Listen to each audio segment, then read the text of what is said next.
March edition of our first Thursdays. And on today's session, we're going to be discussing leveraging e-commerce for enhanced brand visibility and strategic trade linkages.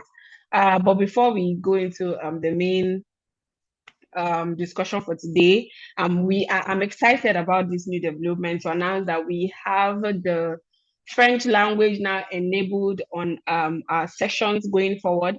So the first step would be, if you are a French speaking person, just go to, once you first step when you come into the Zoom meeting, please mute yourself as you enter to avoid distraction.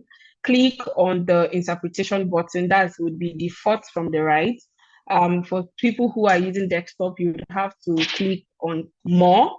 And on more, you would see the interpretation button. Click on it and select your most preferred language. So we'd have English, you'd see original audio, you see English, and you see French. So if you are you would prefer French, click on French. If you prefer the English, you click on English. And then for those of our French-speaking participants, kindly mute your original audio, because if you don't do that, you would also be listening to the French and the English at the same time. So ensure to click on mute original audio if you are speaking on French, if you're in the French room, so that you will just hear the French interpreter clearly without any distraction from the English speaker. And note that you must join by computer audio or download the Zoom app on mobile to participate. This feature is not available for telephone dial-in users.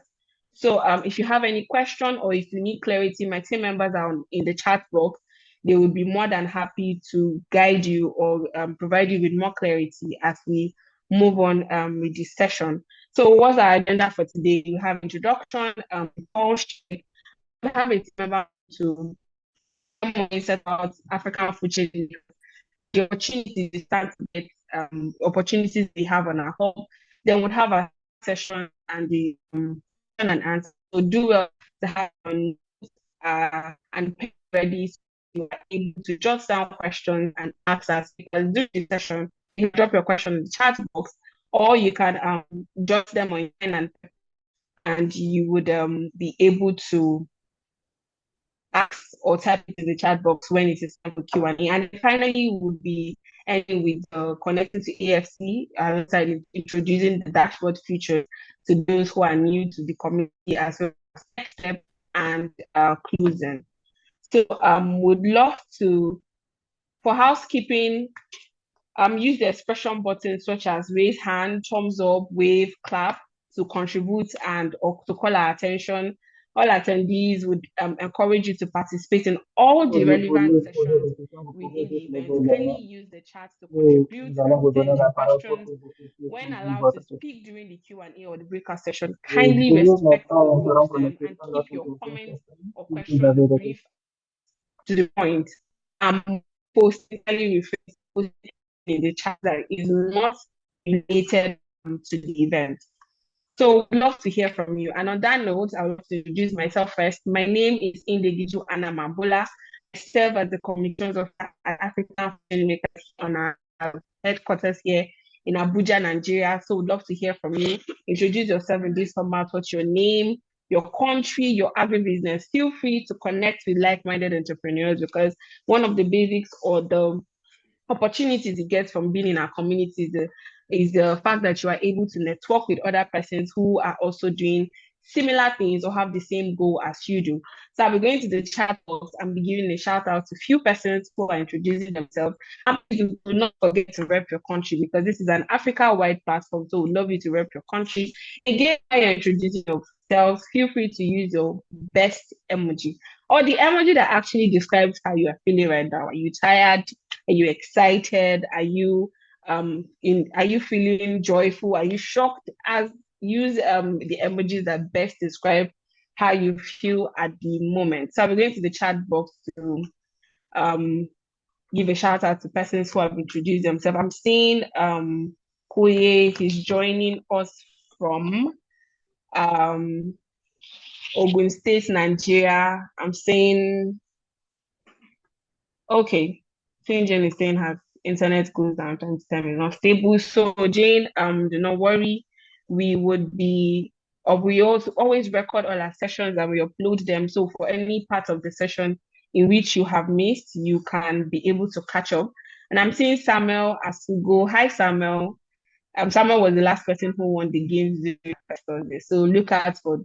I'm looking forward to knowing who the next winner would be. I'm seeing Casina. I'm seeing a lot of Nigerians. Finally, I found the next person from Guinea-Bissau. That's Jano Feste. I hope I pronounced it right. Jano works in the poultry industry. Great to have you on the call with us. I'm seeing someone from Sokoto. That's Abdul Malik Jia. Rwanda, Ruth from Rwanda. Nice to see you. Burundi, Rwanda. So do well to. I already see people dropping in their emojis and yes, great. Okay, so moving on, but still do remember keep the introduction, keep connecting. Also do well to connect with others on today's session. So we'll be taking you through the about AFC. A couple of persons are already aware of what we do here at AFC, but definitely for all of our sessions, we always have new persons who are new to our community and would love to learn more about what we do here at AFC. So I would be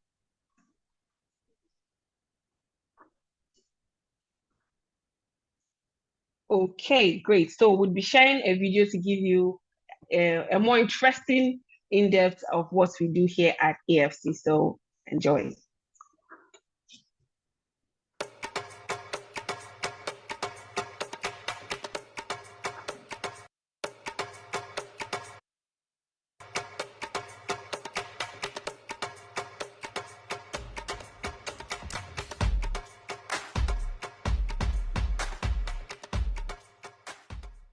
Hello, my name is Ndidio Muneli, and I've spent most of my adult life trying to change narratives about Africa.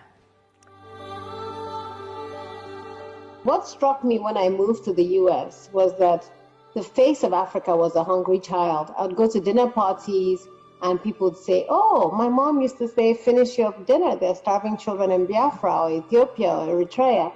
I'd see, pictures of these starving children in infomercials, in train stations, and it just made me so angry because that was not the face of Africa that I had grown to recognize in my own backyard.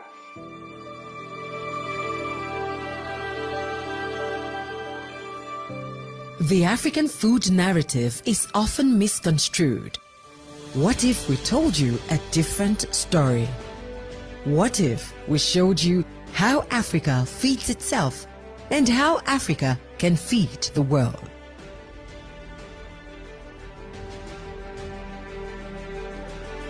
Meet the African Food Changemakers, a community of entrepreneurs changing the narrative about food in Africa. Watch how they do this through their small and medium-sized enterprises, which we believe are the lifeblood of the food ecosystem in Africa.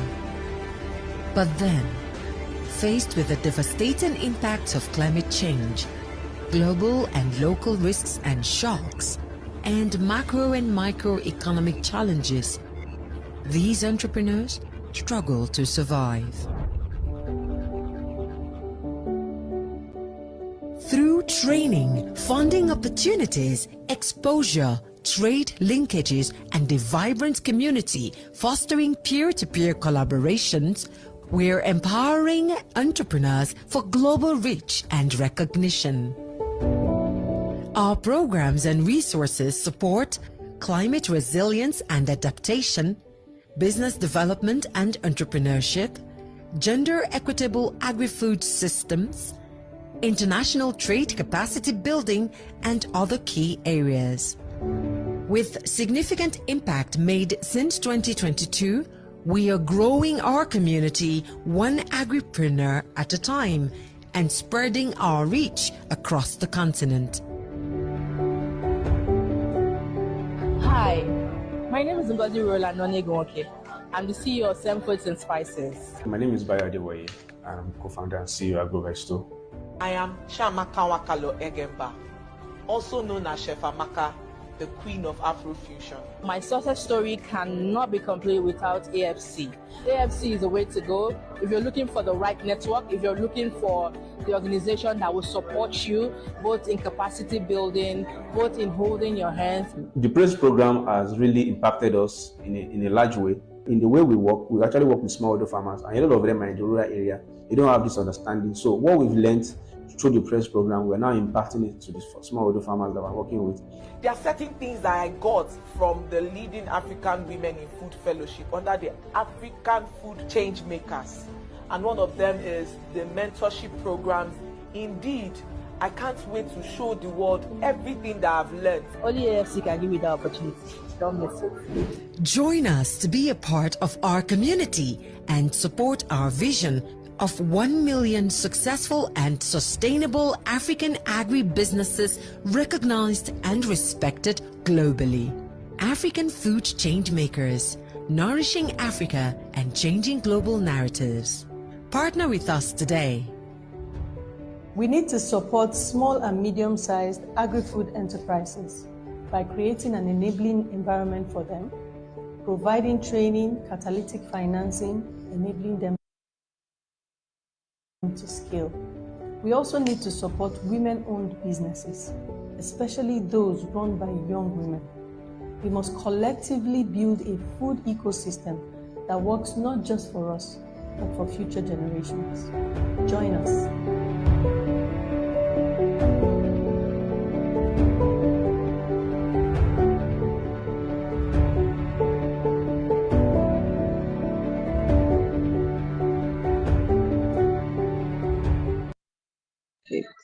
Okay, so there you have it. This is a summary of what we do here at AFC. And then before we move on to our speaker session, we'd love to share a couple of opportunities for you, opportunities within the sector that you can leverage and apply for. So first here we have the capacity building opportunity from the Youth Action Lab program that offers 4 distinct type of grants under innovation, entrepreneurship, representation, and cooperation. It's a financial support, and it is open to these countries that you can see on my screen. That's Ethiopia, Kenya, Mozambique, Nigeria, Senegal, and others. I believe you can see that on my screen. And then the deadline is 16th of March. That's like about 10 days from now. So do well to go to afc.org/funding to get the link to apply for this opportunity and also explore additional funding opportunities that we have on our resource hub. And then for capacity building program, we have the Building Resilient Agriculture System. It is a workshop designed for professionals in the agriculture and environmental sector. And then the training will provide participants with the tools for restoring degraded land, improving soil health, and adopting climate-smart agricultural practices. And it is open to only Senegal. And then the deadline for application is less than 15 days. So run now to afchub.org/capacity building to apply for this workshop. And under events, we have the African Agri-Tech event. It is a 3-day event. And the aim of it, and it is also an annual event. It is to provide information within the agricultural sector concerning scientific advances in agriculture and technology. It will be happening in South Africa, and then the event will be between 18th to 20th of March. Do well to go to afchub.org/events to apply for this and also explore other events within that category. And then finally, for trainings, know that this is a paid training. It is a certification at the end of the training program, and then it's offered by the Do Annex Institute, and it's the Global Food Futures and Agri-Food System Solution certificate training. It's to provide learners with to analyze the proposed solutions in some of the pressing agri-food challenges and participate in creating innovative solutions to build a global food system. So you can get more of this forms of training at afc.org/training. hub, afchub.org/trainings. And to the moment we'd all be waiting for, I'll be introducing our speaker who will be taking us on the topic for today's session. I know a number of persons are excited. I want to also remind you, do well to have your notes, your pen, your jotters, your notepad, anything you can use to jot down the learnings you'll be getting from this session, as well as questions you might have during the course of the training. So our trainer today is Deina Mayaki. She's a co-founder and Agriarche Limited, which is an agri-tech company that designs key agricultural processes. A pharmacist by training, Deina has extensive experience across health, logistics, and technology. She holds a blockchain technology, management accounting, and value chain management certifications. Over the past 5 years, she has focused on agriculture, managing local and foreign investors, and combining her agriculture, finance, and technology expertise to establishing Agriarche. She is a fellow of AFC's Leading African Women in Food Fellowship program. She was in the last cohort for 2024, and she has been featured in platforms like the Rising Women Series 2023. Deina is committed to driving efficiency and progress in Africa's agricultural sector through innovation. Ladies and gentlemen, with a rounding virtual applause. So this is a time where we should use our clapping emoji, the thumbs up, all the exciting features you can find on Zoom. Welcome, Ms. Deina Mayaki on the virtual podium here. We're excited to have you here, and we look forward to learning from your wealth of experience, Ms. Deina. Over to you, please.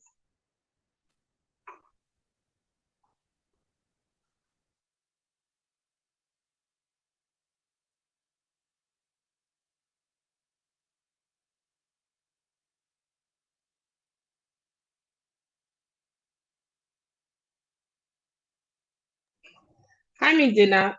Apologies. You can go ahead to unmute, please. Hello, everyone.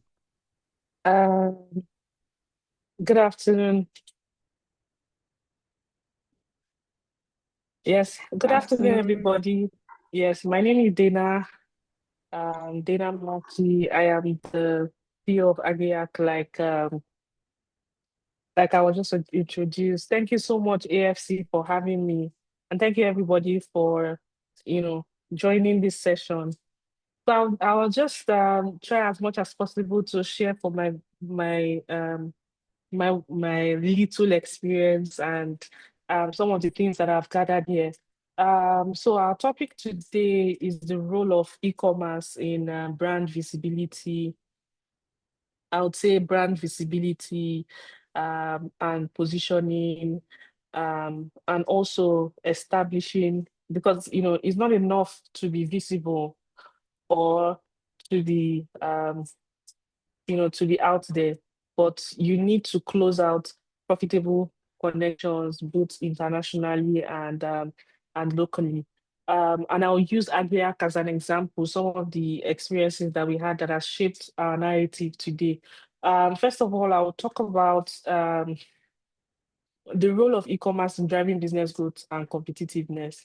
But then first, what are the misconceptions of technology in agriculture? Almost everybody here is involved in the food system one way or the other. Please, can I have you quiet? Thank Almost everybody here is involved in the food system at some point. Either you're at the production point, or you've added value some one way or the other, or you're a middleman, or you're a packaging expert, or you are further down into the last mile. You are serving retailers, or you're serving customers, or you own a restaurant brand. However little or wherever you play on the value chain, I think it's important that we all understand the misconception of technology, especially in agriculture. Agriculture has suffered a lot of backwardness because of our stubbornness, in quotes, to adopt technology, especially when it comes to making agriculture visible. One of the things that drove me to set up and Agriarche. And even today, the underlying principle for my setup or the way I move or the way we think is that agriculture is too vague, is too fragmented, it is not structured. It seems to be muddled up with a lot of moving parts, and people are confused, especially when it comes to agriculture. There's a saying that if you want to lose your money, invest in agriculture, and I don't blame people.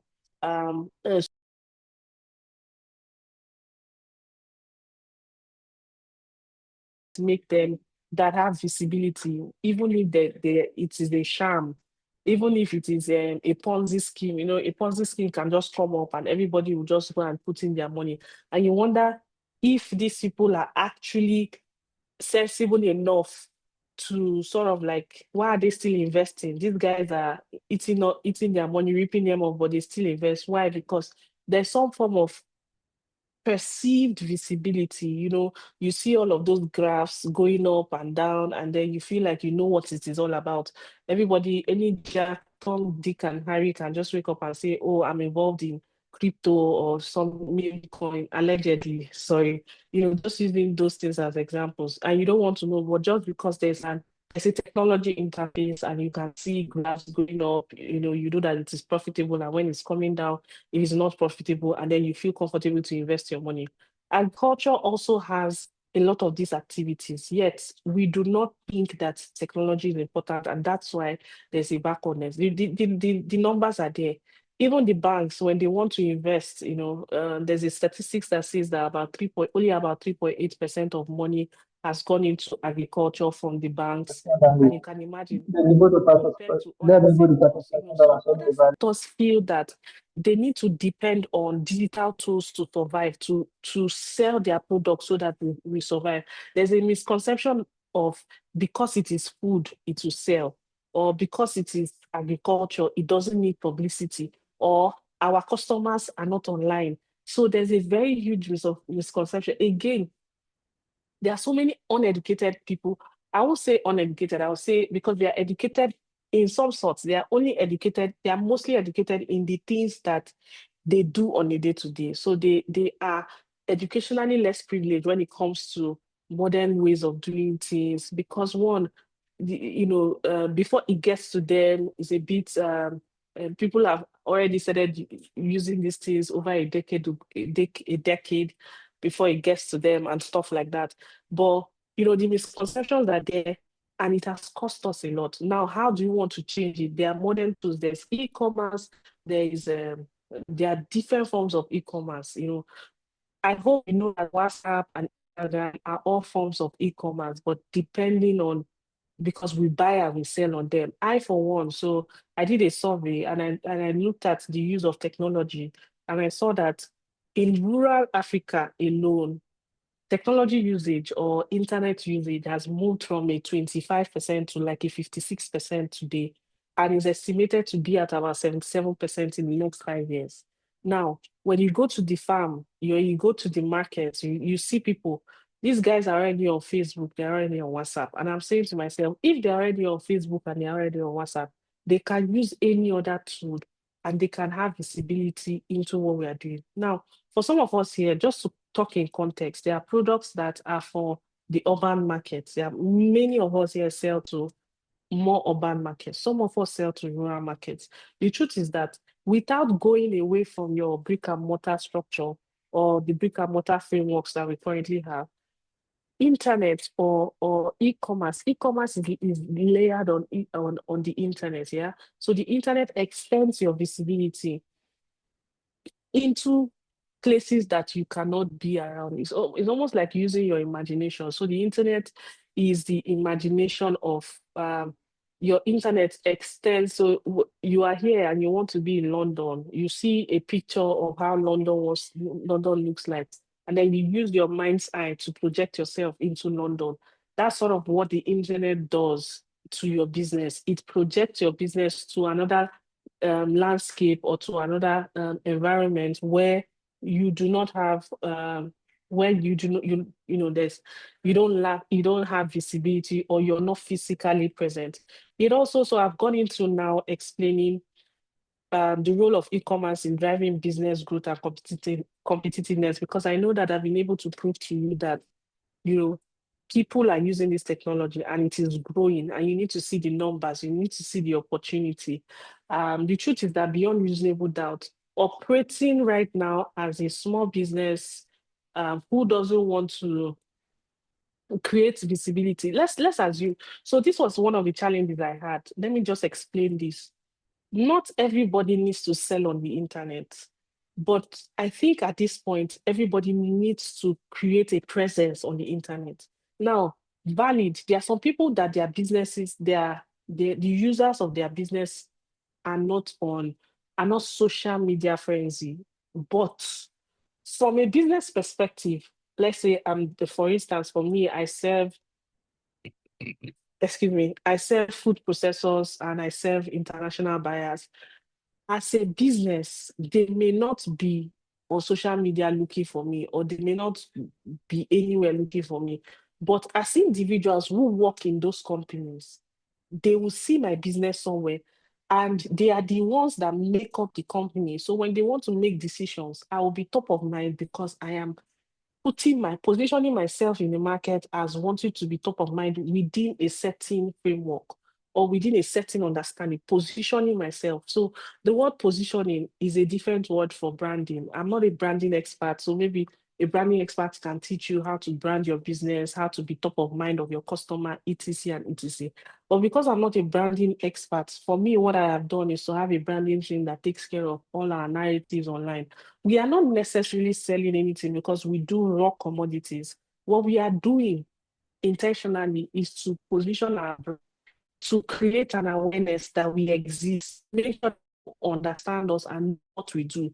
Because the conversations we need to have are conversations that are had in rooms, and it's that make up these conversations.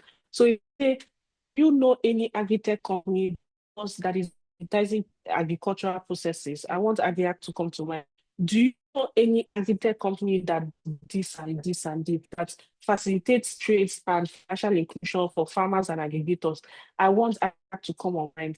But we cannot do this because we are not using the town crier system. In fact, using social media or using e-commerce platforms is almost like digitizing what the town criers used to do in those days. You can't if you get somebody to go and play the gong from here to the rest of Africa, if Africa is your market, or from here to the entire Lagos, you may not even reach. In fact, they will even stone him in some areas, and you may not even get to some areas. Man, I swear, the level of time etc to take would be very frustrating for you to realize that you have wasted your energy rather than leveraging on tools that people have already thought through so that you can extend brand reach. So why do we use all these e-commerce platforms?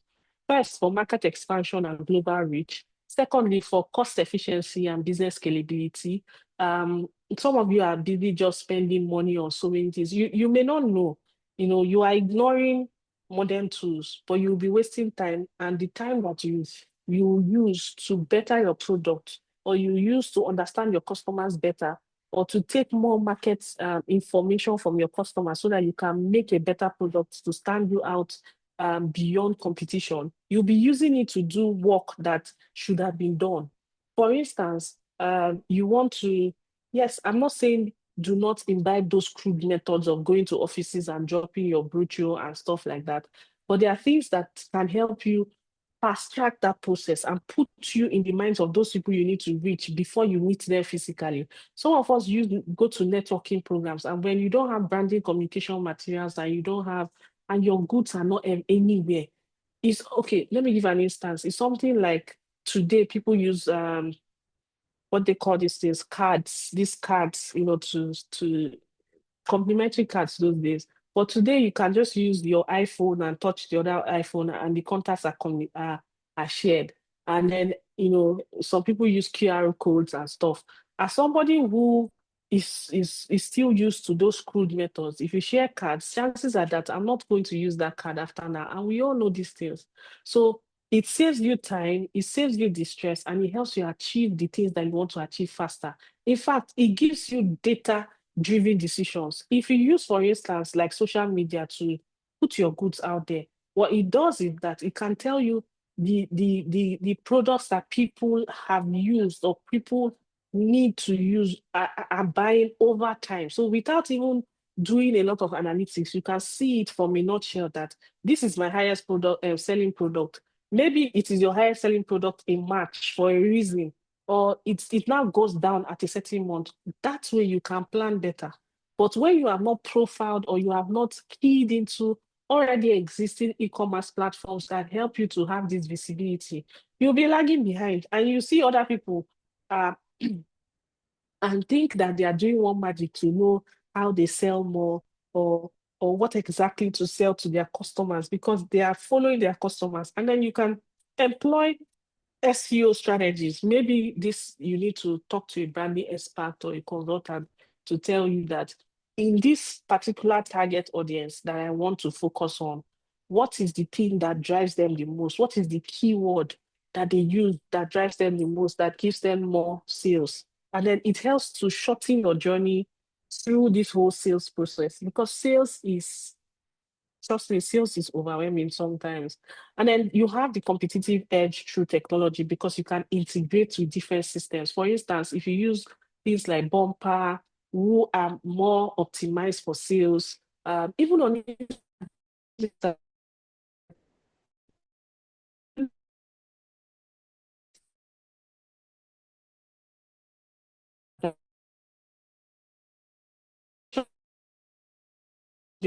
certain way and a communication on Instagram that you need to imbibe, you need to key into.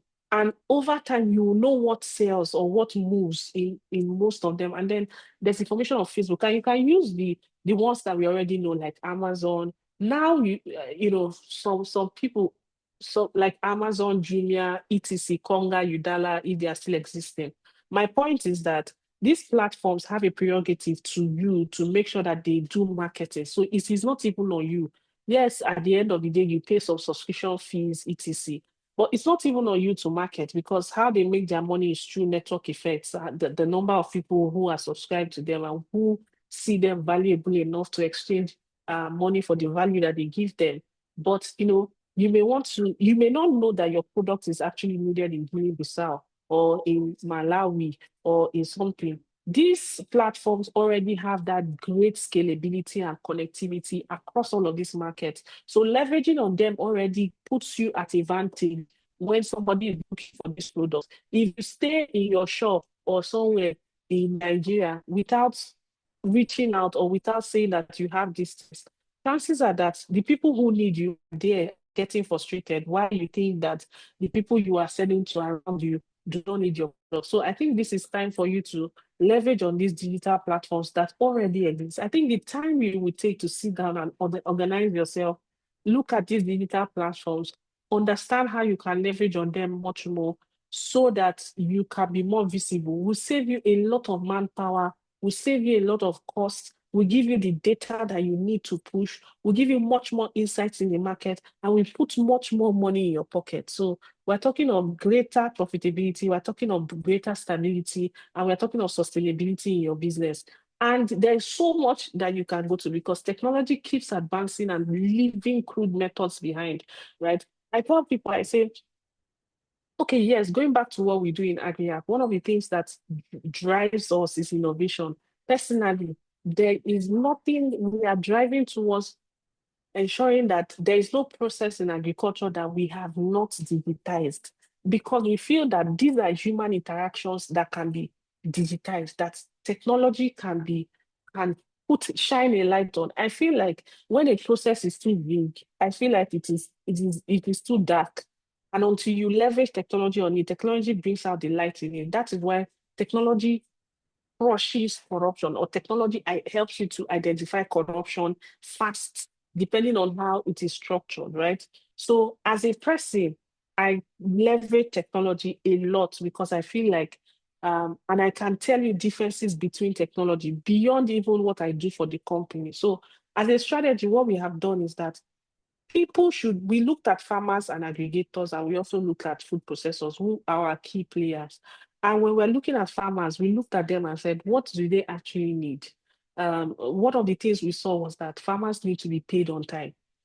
Farmers are not financially included, so it's the rate at which they can access credits that is required for them to farm for us to have food is frustrated.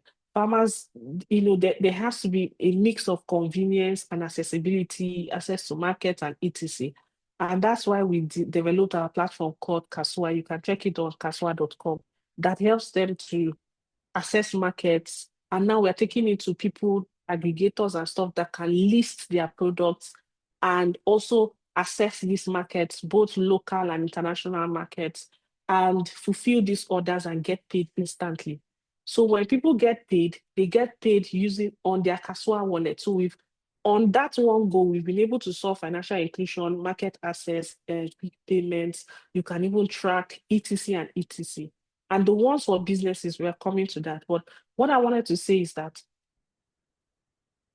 the point is that you not leveraging technology systems is frustrating your business and not is hampering the sustainability of that business.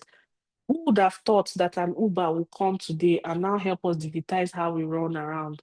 Most people, for safety, even though there are some issues around safety with Uber and Bolt, but those are the anomalies. But the ideal reason why those things were brought up is so that people can find better ways to move around and people can also earn money while doing it, right? So you have to compare all of the different available e-commerce platforms and look at the profitability system and their reach. One of the things you want to do, you can go on Temu, you can sell on Temu, you can sell on Amazon, you can sell on Jumia. Just ensure that, and even have your Instagram pages. I'm sorry, but I think strongly that when you have a brick and mortar shop, you should also have you should also mirror that kind of environment online. So you have online workers, digital workers, people who tell your story. So I wrote something here. I'm saying that it's not like technology will come and wipe all your sorrows away. Obviously, the underlying things, frameworks must be clear.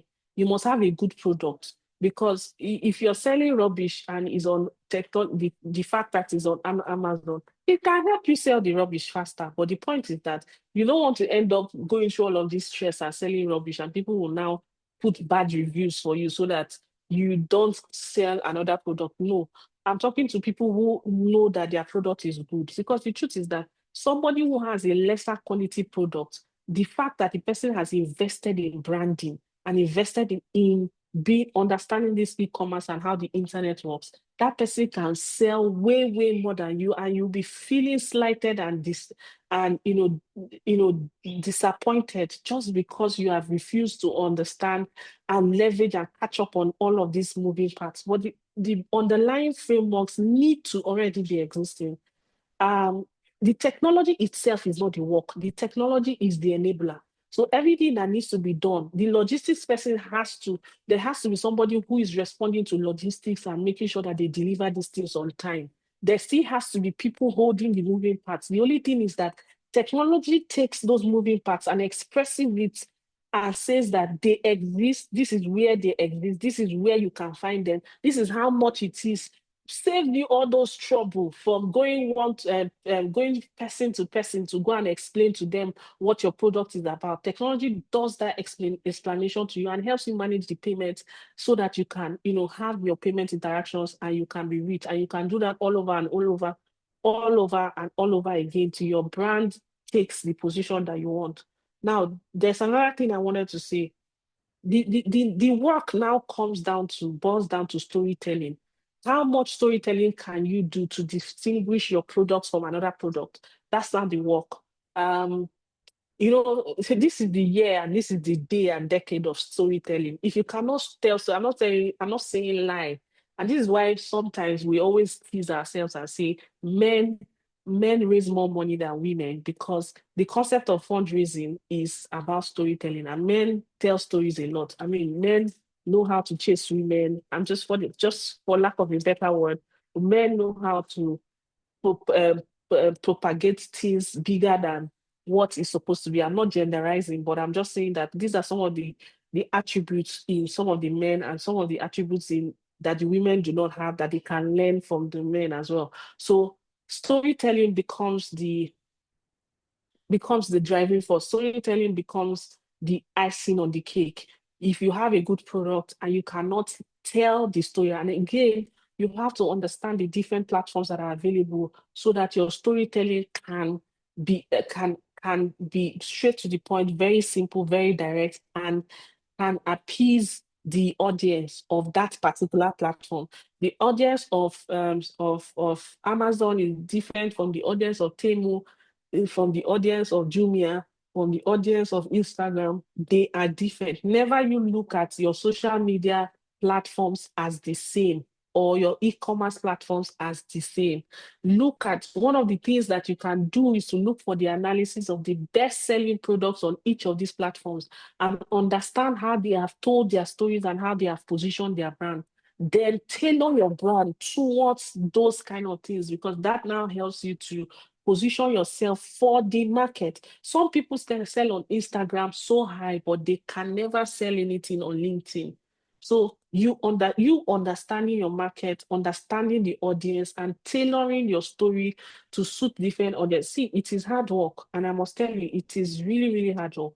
So yeah, again, it helps you to manage your processes better. Some of you just, yes, your work is production, and you don't want to do anything aside from production. Why not just look at the e-commerce platforms as your sales agent or your sales and marketing arm, and just make sure that you have put in all the things that are required, fill all the forms, and then subscribe there so that your products can keep selling for you there. Yeah, so it also helps you to create that enhanced customer convenience and satisfaction. Another thing I want to express here is that I looked at myself at one point and say, if I was somebody that wanted to buy food, how will I buy it? I conveniently buy everything I need to buy online. I would hardly, except I'm traveling, I would hardly buy anything from a brick and mortar shop. I would hardly. It happens. It happens. I'm not saying it doesn't happen, but on a scale of 100%, it is a 90-10. Everything I buy right now, I buy it online. And that whole world of ensuring that, yes, some people are still very cool. They want to touch the material. They want to ensure authenticity. But this is what reviews have done for us. By the time people have bought from a certain vendor and they drop many reviews, it just gives you a lot more comfort in patronizing this vendor. So I don't need to spend my transport. I don't need to leave the convenience of my home. I don't need to do that. And payment is easy. So one of the things I do not like doing, even when I'm buying online, is to pay. When I mean pay, transfer. So I just want to make sure that my card is synced and I can just say pay, and it debits me and credits the person. Once it stresses me, in fact, even on Instagram, is one of the reasons why I do not like buying on Instagram. But you can start from there and you can integrate platforms like Bumper to help you streamline that payment. So it gives your customers convenience and satisfaction. And somebody can navigate towards you because of that convenience and satisfaction that you have provided for them, not necessarily because your product is better. So you see, for the customer, it's about the experience. It's not about, when maybe I want to buy Coke, for instance, or I want to buy a spice.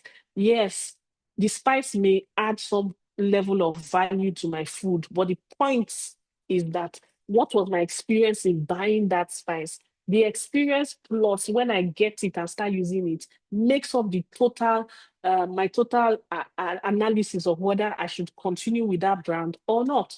So yeah, um, it makes your business reliable and more adaptable. You notice that your steps ahead when it comes to adopting digital technology to help you, not to brag and say I am on so platform. I must know. It is to make sure that you are converting the visibility and the audience you have into tangible business profits and outcome. That's why you need to understand your market. You need to look at people who have succeeded in your market and understand how they tailor their stories across each platform.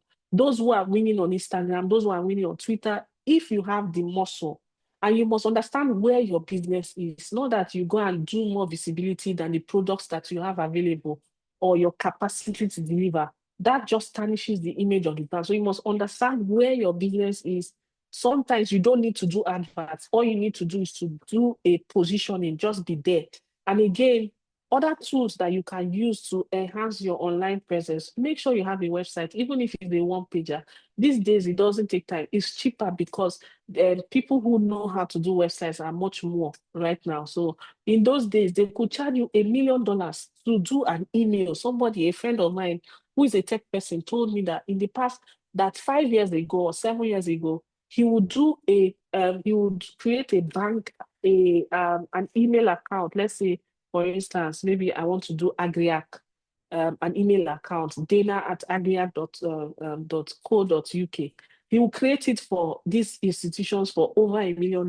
Right now, to do those things are less than $1,000 or less than even $100. You can easily do them. So I'm saying that don't be scared of the fact that it may be expensive. Get a website, get a digital storefront, please, because as anybody is talking to you, they'll just ask where website. In fact, brochures and pamphlets have run out of fashion.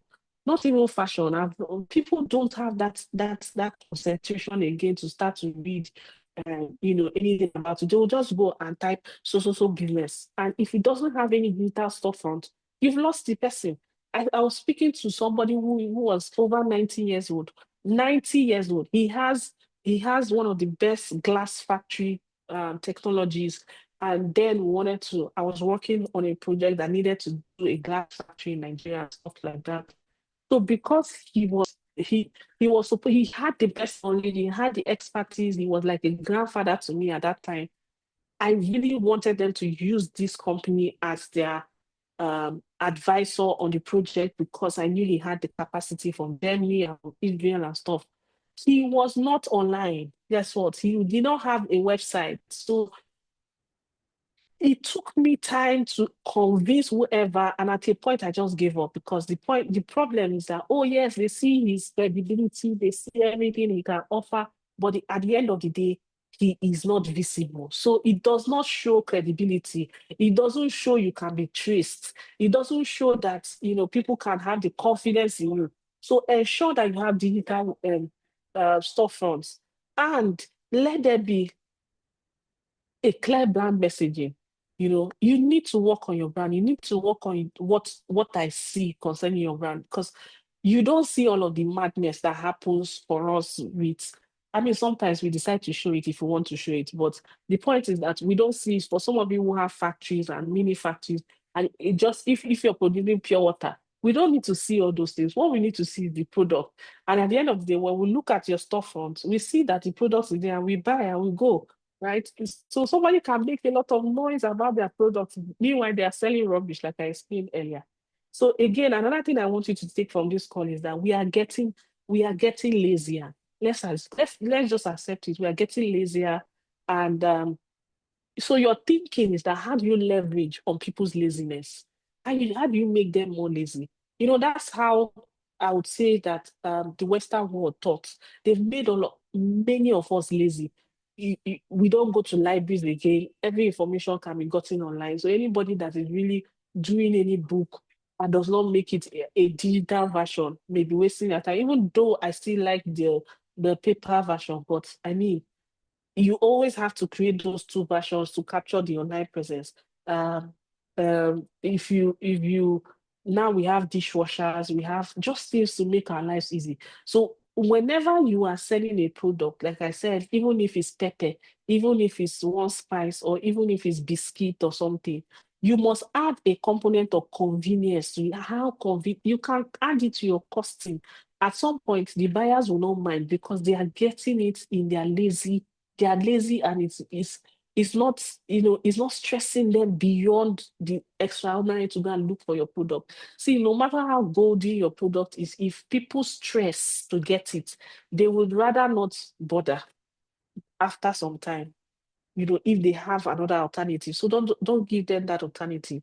Another thing is that, like I said earlier, I alluded earlier that platforms like Amazon, because of their connectivity and stability, it is easier for them to integrate other platforms, right? To it. Let's say you want to now sell to international buyers? How do you cope with the USD transfers and etc.? So they just help you to create those, maybe it's a what's this,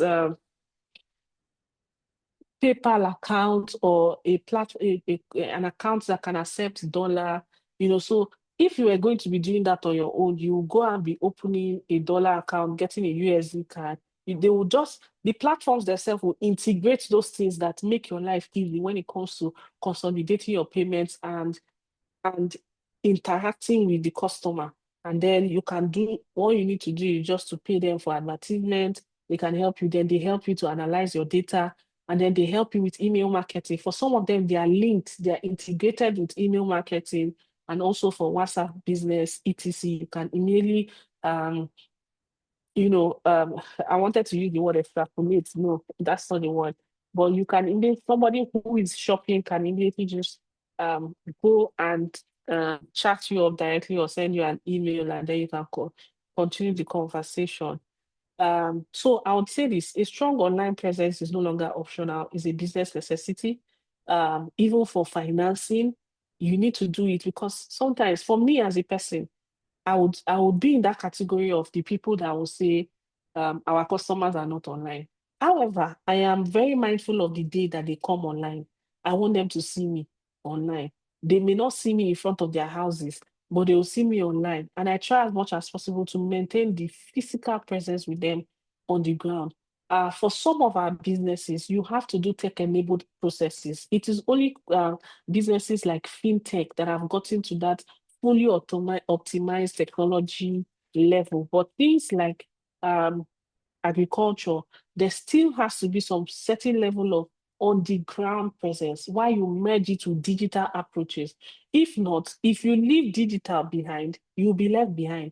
You have to merge both intentionally because at some point you are trying to consolidate everything that you have from a physical point of view to a digital point of view. As we increase in population, as more and more farmers hand over to their younger children, it will now become a necessity to use technology, else they'll be left behind. So at that point, you don't want to be found wanting, right? So leverage on websites, social media, platforms like AFC, AFC Marketplace as well. There's a marketplace on AFC. See, what I would advise if you have a product that sells, look for any of these platforms and just list the product there. At the end of the day, when you take the data for the platform that serves you best, you will take the one that works for your product or the one who has the consumer base for your product, and then you run with it. You run with it and you invest your energy in proportion to how much sales you're making across these platforms. And that's the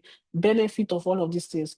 Consistent branding, engagement, and leveraging digital tools will also enhance your visibility and your customer loyalty. So I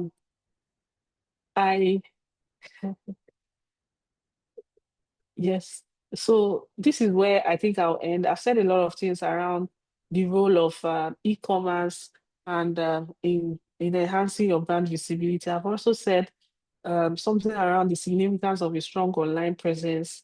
And I've also said how we can effectively we can leverage on effective strategies for digital platforms. And yeah, and I've also given my conclusion. So thank you very much, everybody. And do you have any questions?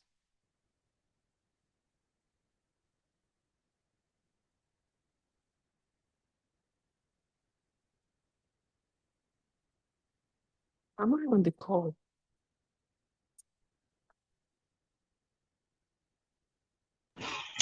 Thank you so much, Dana. Thank you so much. That was quite a value-packed session. I can already see someone on the call was saying that you're shattering tables. So that's already shows how it's quite insightful. Thanks for the presentation. Thank you so much. So if we have anyone it's time for questions and answers. So raise your hand, use the raise hand feature on Zoom, or you can drop your questions in the chat box and we'll pick it up from there. So I can already see one person already. So Raymond Hindowen Ngeba, kindly unmute and ask your questions, please.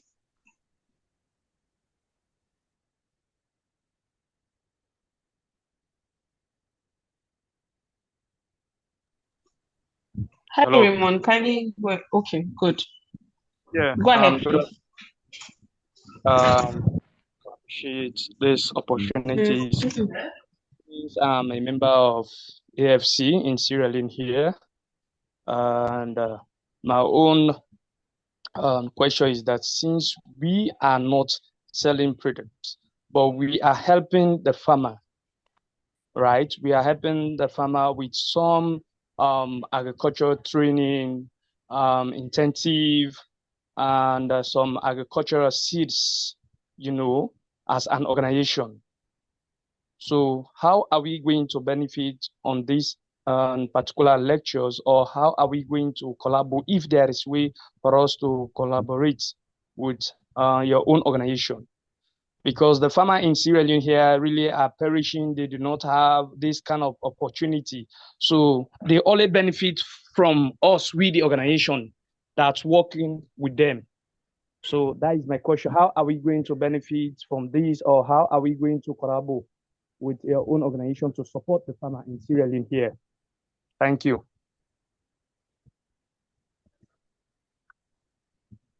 Should I answer? I just wait for all the questions to be answered. Okay, I think you can go ahead and answer the question. So yeah, that's a fine one. I've taken down your name. You can follow me on LinkedIn and send me a message. But it just tells me why I started we started what we are doing. But one of the things that you will need is financing, right? You need financing. So you may not be advertising anything, but you should talk about what you do, because financing will not come and meet you there. So like I said, it depends on the stage of your business. For instance, if I have a product, I will use social media. If I don't have a product or I'm offering a service to farmers, I will use social media, because you know why? I need development organizations. I need partners. I need helpers. I need people to give me seeds for free, or come and volunteer to give me the money to buy the seeds. I need either debt financing or equity financing. I need people to come and help me structure my business for scale. So going off social media or staying away from digital presence is not going to help me. It is going to keep me in the dark and keep me away from opportunities, right? You see, the reason why farmers are the way they are is because they have been excluded from opportunities. So they need companies like you who have now stood up to the to the challenge to provide that global presence for them. You are the everything, you are their messiah as long as it's concerned. So that thing the farmer cannot do, you will do for them on social media. If you were not on this forum, I would have not known that Sierra Leonean farmers, I know they exist, but it will not come to my awareness, and I will not see it as something that I would like to look into in the future, right? Because maybe, okay, I wrote down your name when you were talking, and I was like, okay, this looks like something that we can actually look at, and maybe not now, but maybe in the future. But it has registered in my mind one way or the other. So you need to leverage, you need to go on LinkedIn, create a page, snap and post about your communication with these farmers, their needs, be in the faces of these people that can provide you that value. And you can start from following the AFC platform. You can follow me on LinkedIn. I can follow you back on LinkedIn, depending on whichever one. And then we can exchange contacts and keep in touch until we are ready to scale to Sierra Leone, or opportunities can come for me, especially with companies who want to support farmers in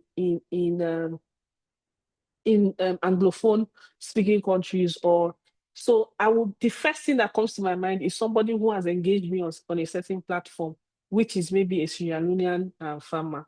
Yeah, does that make sense to you? Okay, thank you so much, Jenna. So we have a question in the chat box. It reads, "What red flag that signals danger in the digital marketing field should the person avoid?" Red flag. I think that I don't really understand the question very well, but if you're coming from how do you avoid red flags in um, how do you avoid red flags in digital marketing or um and this is coming from because you see the thing is you are the one to set the narrative for people to address. So you need to be sure that your content makes sense for them. Do you understand? Your content makes sense for people to understand what you are doing so that somebody does not misconstrue what you are trying to project. Yeah. For instance, you will not go and open a social media page and say you are doing something when you are doing something else. It is your content. They say dress how you want to be addressed. It is your content that will make people address you in a certain way. And then there are certain rules you need to place behind if you're not the one managing your digital platforms.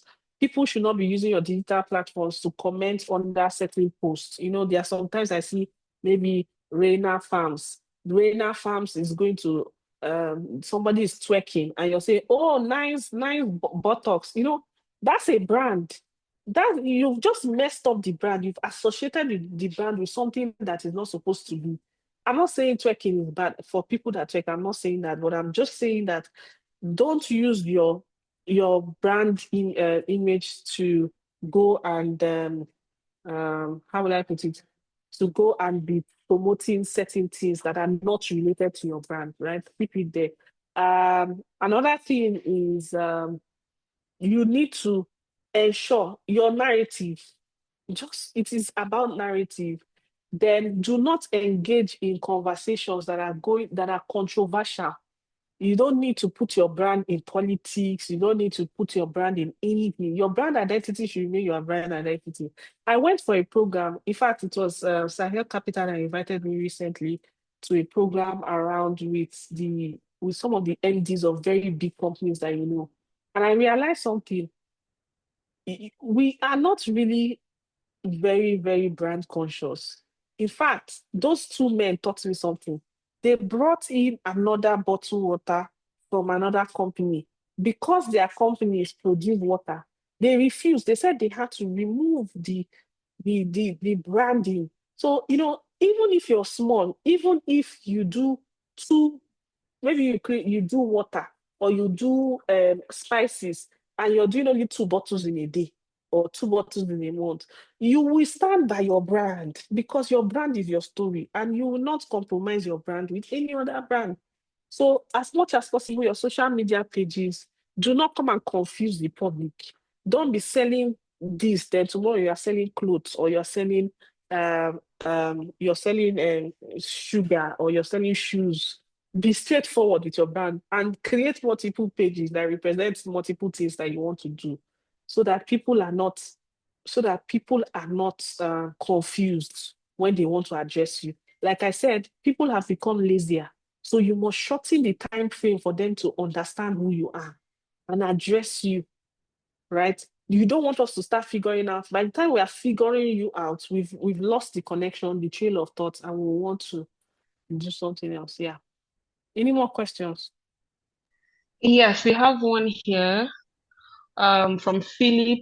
He says, in an environment where your business has the capacity of building agri-tech by the side for branding and packaging, but does not have a logistic capacity to move customers' order to their destination because of cost from third-party logistics, how do you go about it? Mm. Mm. This is not business operations kind of questions, not brand positioning. But the thing is, I will just give an advice to say, for me as a business, I had that challenge because third-party logistics is a bit very costly, but they come with value. They come with value like, I mean, sometimes not even as significant, but because they have a name, they are just more pricey. And but I would say use local logistics. Uh, you use local logistics. What I do is that I use more of the local guys who understand the logistics landscape, and I pay them a few coins for them to look for logistics for me. You have to part with money at some point. and then transfer some of the fees to the customer. Not so much so that your customer is, you don't chase your customer away. But you see, third-party logistics may not be your best option, but it depends. If you're doing high volume commodities, for instance, like ours, let's say we want to send something, we use a full truck, then you can use local logistics guys who understand the terrain and can get you trucks.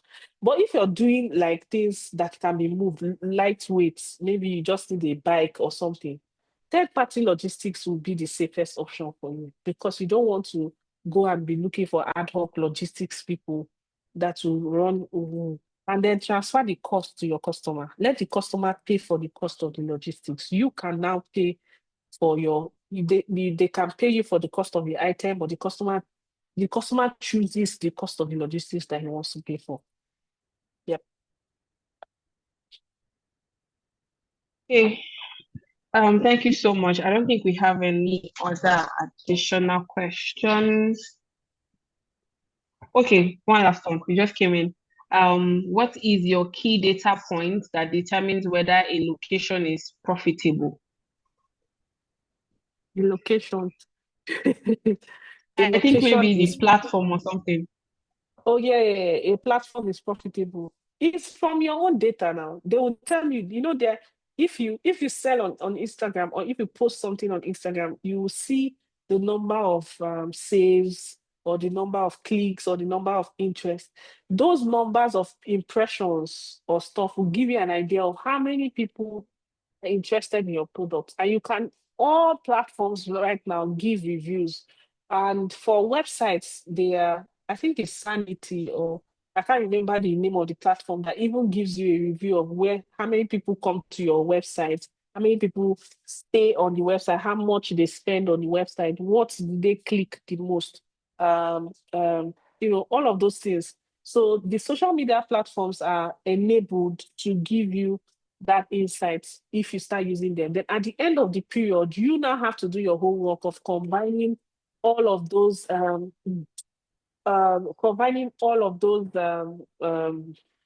data points, and then choosing the one that has worked for you better.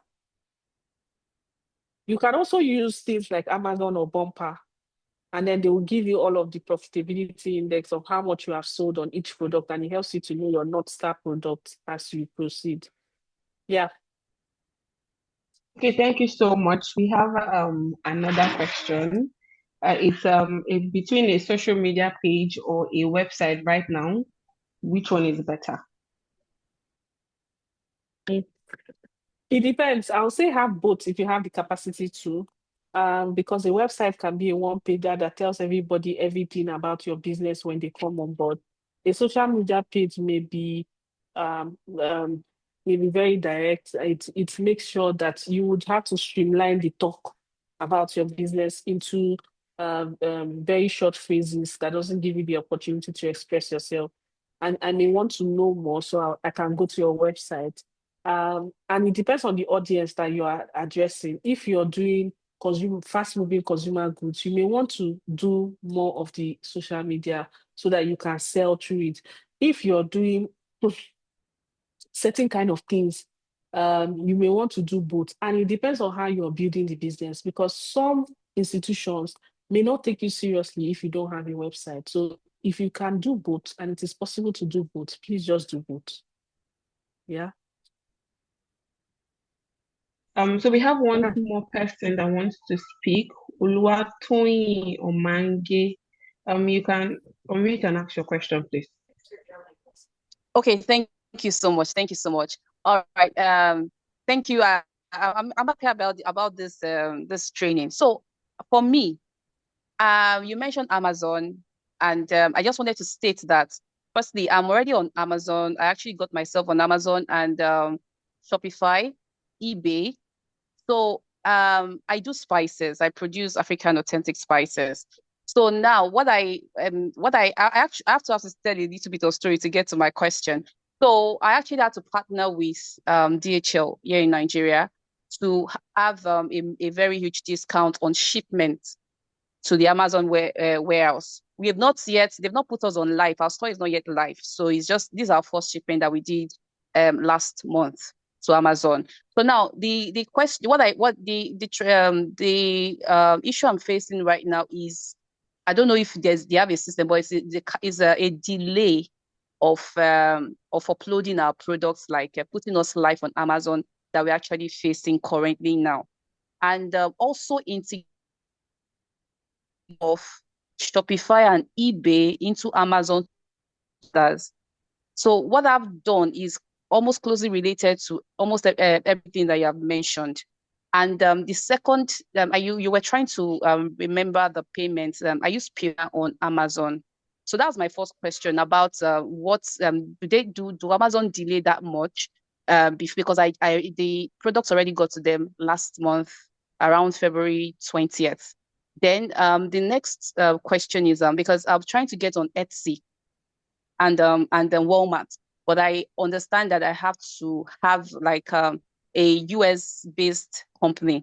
So I'm just trying my best probably to be able to register, then I can get on those platforms as well. But for that, but for the Amazon issue of after shipments, and I can see it on my dashboard, but it's just on still receiving, and it's a bit technical, sending them messages, and you don't really even know the message to the correct email to send. Because they don't actually publicize their emails. They just have emails for probably support or help. Or, no, not support. Yeah, help, but it's not an email. It's just on the dashboard. So, well, the platform is a bit technical. So I'm just having issues with how do I communicate with them, or in terms of putting us live, like why is there delay since they already checked it? It's just the last step they need to do to put us live, because we've just been waiting and we've not gotten any response from them. I would have said I don't work with I don't work with Amazon, but I feel your pain. Amazon customer service. I will try and do some to some people that I know who work very closely with Amazon to give me a direct number to call. But what I can say is that um, just hold on. And usually, I know that Amazon does their tests and their checks before they approve people online, and then there's like a queue. There's like a queue. So maybe the workload, especially from Nigeria, is a bit delayed because they have to verify that the products are what they say they are. And if it comes to spices, it will take longer. I would guess so. It will take longer because it is food. There are regulations on food, for the US markets. I'm not sure the markets that you chose, whether it is African markets or more US markets, but I would say apply, there should be patience. Then the other thing you can do is maybe also upload another one and see how it tries, so that in case that one delays and is not approved, there's already another one in the pipeline that is being listed. And you may want to change the wordings, because another thing is the way you tell the story on Amazon helps them to, maybe, I'm just saying, because I don't work in Amazon, right? But I'm just saying that the things that Amazon would, look out for. Another thing with Etsy, I know that yes, you must have a US address, and it's very easy to, I don't know if you're finding it difficult or easy to create a a US company. You can register that in Yeah. Delaware. There's a company that used to do that, called Side Brief.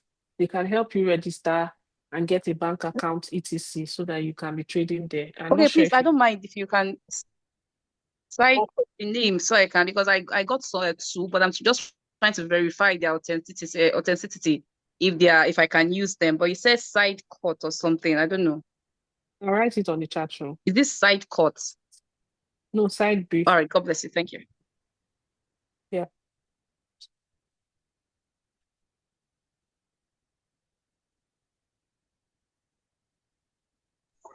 Thank you so much, Dana.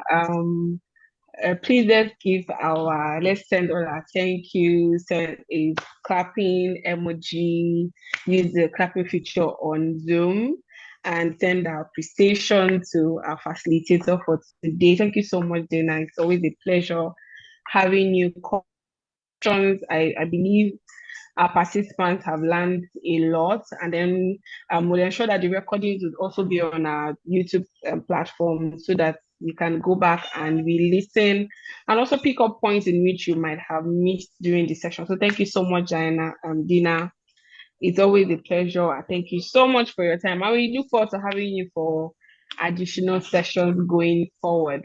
Okay, so we'll be moving on to the next segment of today.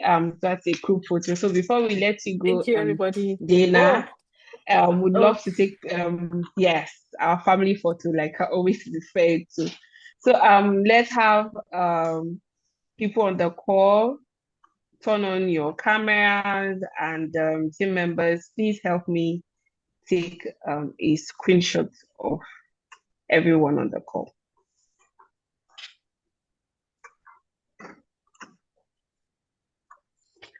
Okay, so are we ready? Thank you so much. I can see Samuel, Oluwatoyin, Timothy. Great. Let's turn on our camera. Let's keep turning it on. Let's have everyone on their cameras. Amazing. Alima Ibrahim, thank you so much. So let's give our best smile in 1, 2, 3. And let's have team members on the call take the screenshot. You can also take the screenshot from your end and post your insights, what you learned from today's session, tag Deina on LinkedIn, and she will definitely repost and engage with it. And for those who are planning to reach out to her, because I can hear a couple of persons are planning to do that, that's the evidence you have to show her that you were in her session and this is where you met her. Oh, okay. So thank you so much, everyone. Thank you so much, Deina. Thank you so much. Okay, so we'll be moving on to the next segment of today. That would be thank you. thank you so much. That will be connecting AFC. We understand a couple of persons here are new to the AFC community. So I'll be calling on Nosa Obano, the membership officer here at AFC, to take us through the membership drive. Hi, Nosa, over to you, please. Hi, Hannah. Thank you so much. Hi, everyone. Can you guys confirm that you can hear me? So if you can hear me, please drop in the chat box that you can hear me so I can continue.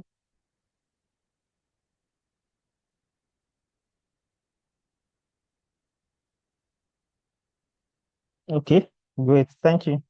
So before we start, I would like to do our usual quiz for our first Thursday session. So we've learned a lot from the speakers, and it's time to put those learning into practice. So we have a short quiz that relates to today's topic. So let's see who our winner for today will be. So what you would do is I would launch the quiz, or you can follow the link that is pasted in the group in the chat box to join the quiz. For those online, once you connect to the quiz, let me know. So it's a short quiz that speaks to today's topic. And for those joining us for the first time, we always have this immediately after the session. And last week, winner is on the call, Samuel. Shout out to Samuel Azuko. He won last week's quiz. So let's see if we have the same winner for this week or we have a new set of winner. Okay, I see 2 participants joined already. Okay, I can see our previous winner, Samuel. So let's see if we get a lot of respondents, then we start. So we have 5 participants. Let's wait to 20.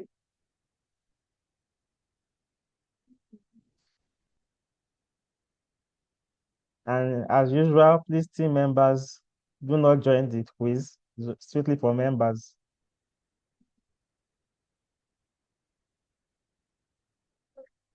Okay. Let's see. We have 8 participants. I know we are more than this on the call. You can click on the link that has been shared in the chat box to join the quiz. You can also scan the QR code that is on the screen or follow the link that was shared in the chat box. Okay, we have 10 more to go so we can start. Today's topic is mostly on branding and using the digital market space. So let's see which of our members on the call learned a lot from this session. 11 participants. Team members, you can participate, but you cannot be rewarded.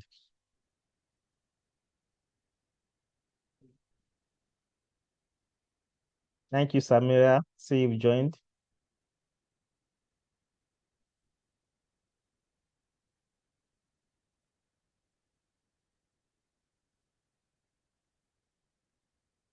Okay, the next 1 minute will start. I think we'll give room for 7 more people to join. 14, countdown 15.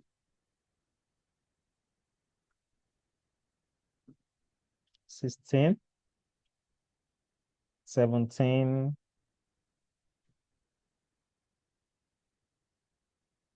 18, 19, 20. Yes, so our lucky 20 participants, it's time to start. Let me know when you see the first question. You have 30 seconds for each question. May the best participant win.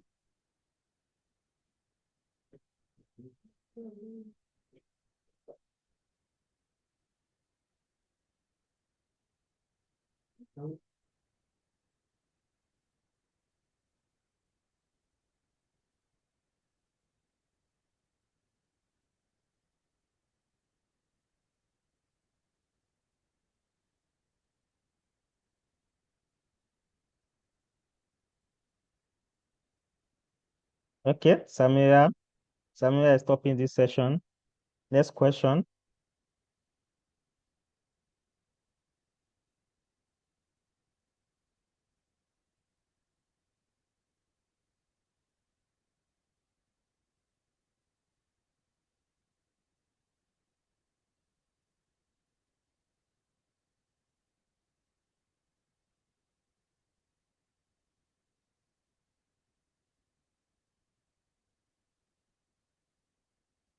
Okay,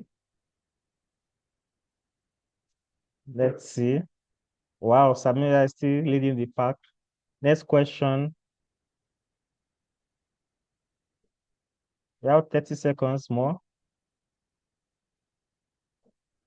Dorothy, I don't know why.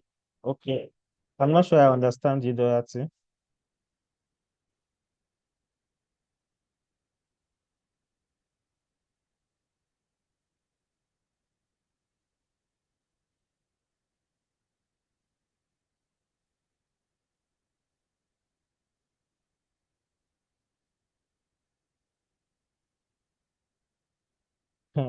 Samira, next question. We have just one more question after this, so we can know our top participant for this month.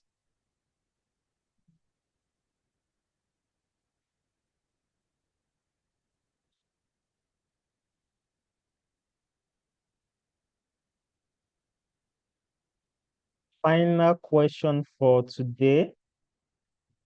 Oh, so 25 seconds more, 20 seconds more to reveal the winner for today's quiz.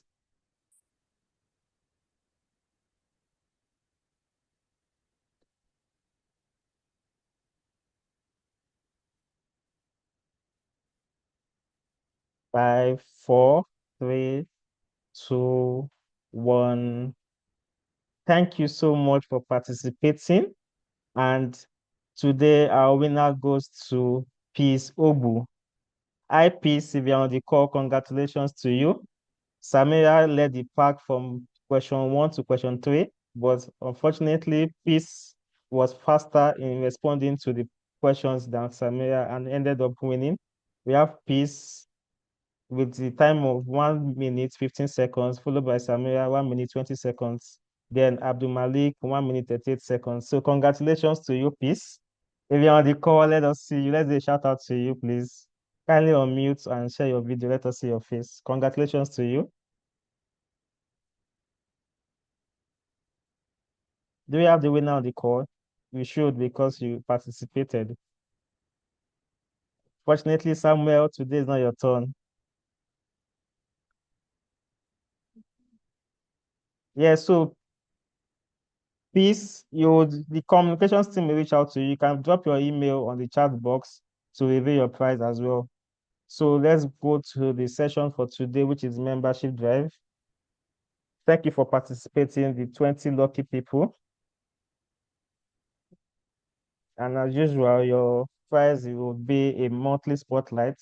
So our communications team will reach out to you to spotlight you on our next membership spotlight across our platform. Yes, thank you. So for today now, we are talking about our membership drive. For our entrepreneurs on the call, we say thank you for joining the call today and listening to the wonderful presentation by our speaker. For our non-members, this is the right platform for you to connect and also be a better part of the community. At AFC, we are keen on seeing our entrepreneurs grow and scale their businesses. And we do this in several ways from our programs and from our community as well. So we help entrepreneurs threaten their businesses and also scale it. We prepare our entrepreneurs to enter new African and existing markets. And we do this through our initiative from our scaling exports programs to our marketplace hub. We also facilitate access to funding, speaking, and exhibition opportunities. So we always engage with events and event organizers to have our entrepreneurs being showcased either by participating in exhibitions or participating in dialogues and panel sessions or moderating in networking sessions for our entrepreneurs. Additionally, we have a community where our members can connect with other entrepreneurs. We have a WhatsApp platform. We have a membership design dashboard where entrepreneurs can also navigate to the opportunities we have on the dashboard. Then we help our entrepreneurs promote their businesses and also promote their individuality through our communication channel with spotlighting. We have our members spotlight session. We have our member of the month. We have different initiatives to spotlight our members. So if you are not yet a member of the community, kindly click on the link that my colleague have shared in the chat box to join the membership community. Next slide, please. So I've spoken about the benefits we offer at African Food Chain Makers. Next is how we can become a member of the community for those that are yet to be a member of the AFC community. The first is to follow AFC across our social media handles. We are very visible on Instagram, on LinkedIn, on Facebook. We also have a website where you can navigate and see our activities and also become a member of the community. So you click on the link www.afchub.org or the link that will be shared in the chat box. Once you click on that link, you see a landing page where you'll be directed to join the community or visit the marketplace. You click on the join the community icon and you'll be taken directly to a registration page where you'll be asked some specific question about your personal information and your business information. This, when you are filling this information, ensure that you fill in accurately what your business does and what you do and who you are, because we use this data to generate opportunities that are pertaining to you and your activity. Once you've done that, the next is to click on your submit button. A quick one, please. For those when you are filling the registration questions, please ensure that you take note of the highlighted information beneath each question. For example, when you're uploading your business certificate documents, ensure that it's not larger than 6 MB. When you're also filling the website or the links to your social media handle, ensure that you start with the HTTPS slash underscore for your link. Do not just put directly the link, because when you do that, you might not be captured by the admin end. So it's better for you to type in the full link, HTTPS, starting with HTTPS. Then once you've done that, you also need to click on the submit button to ensure that you've completed your registration. Having done that, you'll be directed to your temporary membership dashboard. You will see all the activities, but you cannot fully utilize your dashboard because your your request has not been approved. So it takes approximately 24 to 48 hours for the membership team to review your application and approve your application. Once that has been approved, you will receive an automatic email that tells you about how you can be onboarded to the dashboard, to your membership community, with links to join our social media membership groups, WhatsApp, Telegram, and the Facebook and LinkedIn groups as well. Then you also have full access to your membership dashboard where you can utilize the marketplace, you can utilize the referral button, you can utilize the badge. So for members, the badge system works in such a way that the more you refer more entrepreneurs to join the community, the more badges you earn. So those are the ways you can join the AFC community, and we request totally that membership registration is free. You to be a member of the community is at no cost, it's automatically free, but we require that you meet our three criteria, which the first is that you should actually have an agribusiness that you work in or you own. So either you be the co-founder, you're the founder or the CEO of an agribusiness that can make top decisions about the business. Next is that the business you own or you work for must be in existence for at least 6 months before you sign up to be a member of the membership community. And lastly is that you should have a social media presence or a website. This cannot be further explained because of the lesson we've just learned from our speaker of the importance of having a digital presence. And at AFC, we have to scale up that visibility by entrepreneurs. So at this point, I would like to hand over to Hannah and also engage in the chat box for any membership related questions. Thank you, and over to you, Hannah.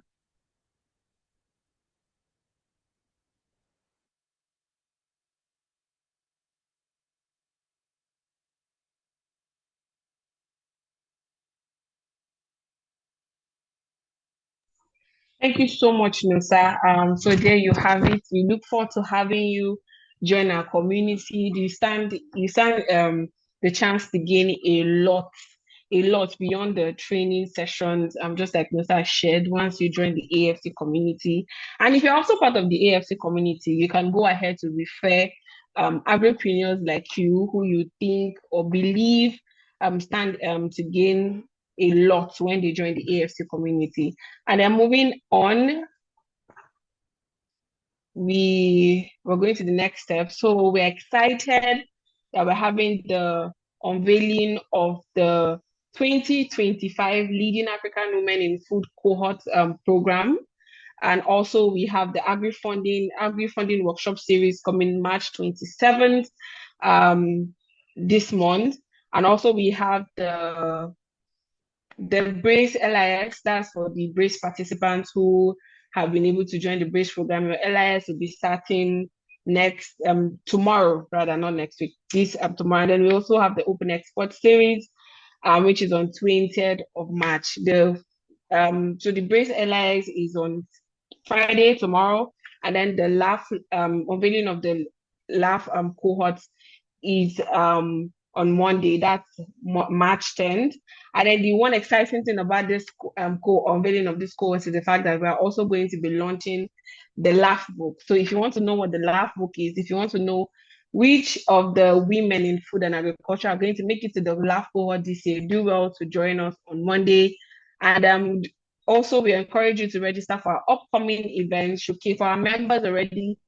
Ensure you showcase your products on the market space, and then that would also go a long way in helping us when we want to promote your products on our social media platforms, on our market days promotional days, and also do well to connect with other change makers within the community.